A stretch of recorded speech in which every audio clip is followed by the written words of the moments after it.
Everybody's talking, saying that we're on it. Hey, this is Trending at Some Point. Let's do a scene breakdown now that I've had time to sleep on it. Are we gonna have this conversation with Mel at the table?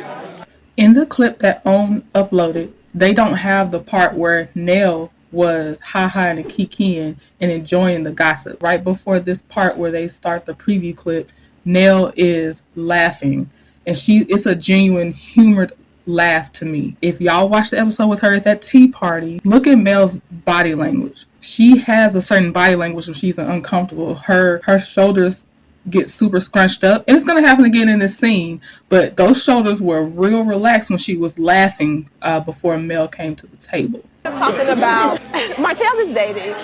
So, Tisha, how about you keep your hater hands to yourself? Do not lay a hand on my arm as if you are about to care about my well-being. Keep your hands at your sides. So we don't want to make you feel uncomfortable by talking about the situation while you're here. That's a lie. I ain't gonna make me feel uncomfortable talking about anything. Melody is over them. Yeah, I think it'd be pretty hard to actually make her feel uncomfortable at this point. I don't even know why they try. You hear about what Tiffany said to Sheree? I want y'all to pay attention to Tisha's face as the news is building up and being delivered, and when she's about to step into her role to re-say what she was saying earlier, because she's obviously taking a lot of joy in it.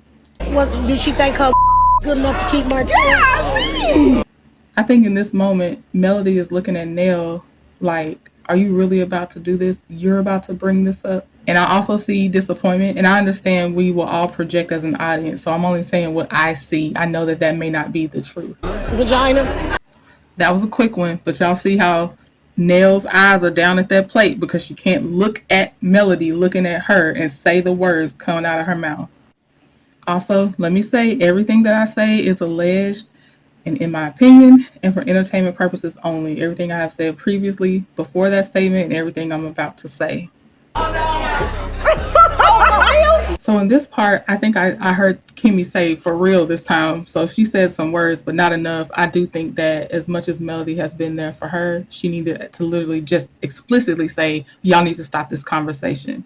Also, I played this clip because, to show how Melody is literally looking around this table. Like, is this what I have to sit around? And of course, y'all saw and heard Tisha's laugh again. Yeah, y'all can keep discussing. I'm gonna go get my plate. See? Now, one thing about me, I know when to say deuces when it's a conversation I don't want to be a part of. Okay, so of course, right now the famous deuces is this part right here. Tisha was so, happy to see that I think she thought she had already ran Mel off from the table at that point. I don't think she thought Mel was going to come back with her plate of food. So I saw another moment of, this makes me so happy to see her so what I think is uncomfortable. And just because I don't think I'm going to make a separate video about it, if I do, I do, but I don't see me doing it right now because I'm still trying to understand all the ins and outs of it myself. And even once I understand it, I don't know if it's something that I will try to break down. But it is crazy that, Tisha, your smile is wiped off your face every other day from the actions of your husband. Yes, we've definitely been hearing in the Huntsville streets about that makeup artist. And I guess her boyfriend or whoever was trying to open up that barbershop next to Black, the alleged affair between Marceau and that makeup artist. And that's why you're mad at Kiki now, and Kiki about tired of putting up with your mess. So again, I ain't gonna say tread softly. I'm just waiting for the time that you get yours again, because I don't even care. It's not even a warning to you. I'm just sitting here waiting so I can watch. I'm not sure why my presence automatically summons deep conversations. Because they don't have nothing else to talk about. They don't have no good storyline. If they had to talk about themselves for real, they would end up revealing even more of the alleged scams that they're all a part of, individually and collectively. Getting started, and see, that's why I be staying to myself. I just had to play that again for everybody to know. She's telling y'all expressly why she stays to herself. Heck, she's doing better than telling. She's showing. Did y'all hear about the other part though? All right, notice Melody is back at the table when Stormi brings this part up. Let's address it. The fake disbelief is killing me. And oh my gosh, her expression, her resting expression kills me. And it's not her features for me. It's not. Y'all, I've seen Stormi pre this show, before Canvas Beauty really hit off. One, she actually looked way more attractive than what's going on now, and her overall countenance just doesn't look like this. Now she always looks like she smells something that stinks.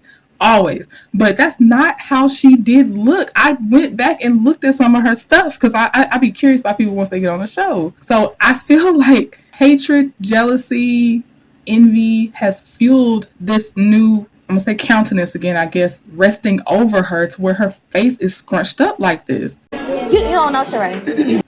I don't like the way she started off with, you don't know Sheree, because it's like you're trying to set a trap to catch me in one, if I'm going to lie, or two, just catch me in a war of words, I guess, on how you phrased it. Because instead of her coming out and saying what Sheree said, she first was trying to set Melody up to agree, yeah, I don't know Sheree. I'm glad Melody has a good memory. I wish I was a person with a good memory, because I don't have a good memory like that. Once some things pass, sometimes once I go to sleep at night and wake up, I forgot a lot of things. But I don't like how she set that up, because she asked that, waited for Melody to answer, and then she's about to go in. But also, look at the joy on Stormi's face when she's about to set up her gotcha moment. I've met her like years ago. I'm glad you have a good memory, Melody. But it was kind of alluded to it. You were a fan. More joy. She couldn't wait to get out the word fan. So Tiffany said that Mel was a fan. I didn't like Nell Fletcher's expression as she asked this question about what Tiffany said. She said that Sheree said that didn't know Mel, but Mel drove to her book signing for a picture. Yeah, that was all of our face when Stormi phrased it that way. And it's not that someone can't be a fan of someone else. It's not that. It's how they're trying to use it. And of course, Melody is already going to clear it up. That's not even what it was either way. But again, Melody was on a stage as a speaker to the general audience. Sheree had a booth for her book signing. It's not even the same thing. And it wouldn't even be a big deal except for the fact that they just don't like Melody. And I was like, and she was like, that's like a fan. Catch that chuckle. We need to all see that chuckle, because during this filming was probably the last bit of smiles that Stormi was going to get, because as we know, Stormi is facing allegedly lawsuits, liens against her land and something else. Oh, and the warrant that is allegedly out for her arrest right now. We're waiting to see what happens with that in Black Titanic.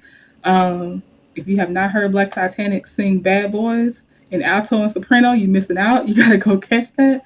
But yeah, that smile, I hope you enjoyed that smile and that chuckle. So actually, there was years ago, there was a natural hair festival in Birmingham that happened here. And I was the speaker on the main stage. Even Marcella was there.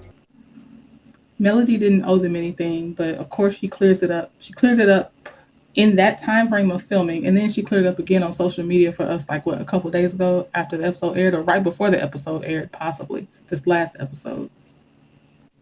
And then just take a look at old Nell Fletcher's face, with the 2 punctuation marks on her forehead. And I don't have a good read for the wigs. I've heard some good ones. I can't even match y'all, but just know I'm clocking the wigs too. Could have been then. I mean, it's that then, that's now. That you don't have a problem with her. I don't. You had to catch that one fast, but did you see Stormi literally deflate as the truth came out?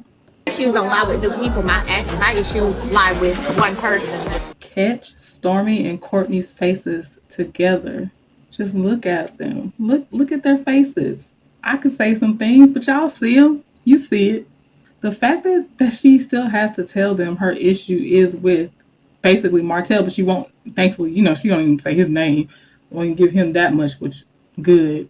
But they want her to have a problem with them, an active problem with them. They want to actively engage in verbal combat with her, or, make her look like she's also combative, does these little whatever, and she doesn't give them anything. She pays them dust every time. Her lack of interest in having a conflict with them bothers them so badly. Oh, no more women. Ninja, what do you expect at a baby shower? There's gonna be a lot of women. How are you? Want to take my hand? Hey, Mel, how are you? Hey, baby girl. I tried to replay this a few times for the audio, and I don't know if Marceau was saying that Courtney was trying to hug his hand, or if he was saying just something about giving Stormi a hug in general. But either way, Courtney got left out to dry. Courtney could have been the Scarecrow in The Wiz. Look how, if you go back and play it, look at how I think he tried twice to catch like a dap from Marceau, didn't get it, and then he slowly pulls that little dap fist back. If you wanted to test whether or not I would really leave if Martell showed up to a place where I am, here you go. And on that note, that's the end of this scene breakdown. Let me know your thoughts. Talk to you later. Bye. Everybody's talking, saying that we're on it.